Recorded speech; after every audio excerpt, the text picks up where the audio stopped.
আসসালামু আলাইকুম রহমতুল্লাহ তাআলা বারাকাতুহু। প্রিয় দর্শক, আমি এই মুহূর্তে দাঁড়িয়ে আছি একটা দিঘির পাড়ে।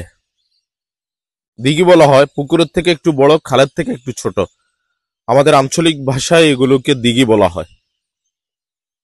আপনারা আমার পিছনে দিঘির মধ্যে অনেকগুলো হাঁস দেখতে পাচ্ছেন। আপনাদের অনেকের মনে হবে যে হয়তোবা এই দিঘির আশেপাশে কেউ খামার দিয়েছে, সেই খামারগুলোকে উন্মুক্ত করে দেওয়া হয়েছে। এরপরে সেই খামার থেকে হাঁসগুলো এসে এখানে গোসল করতেছে, তাদের টাইম পাস করতেছে। আসলে বিষয়টা এরকম না।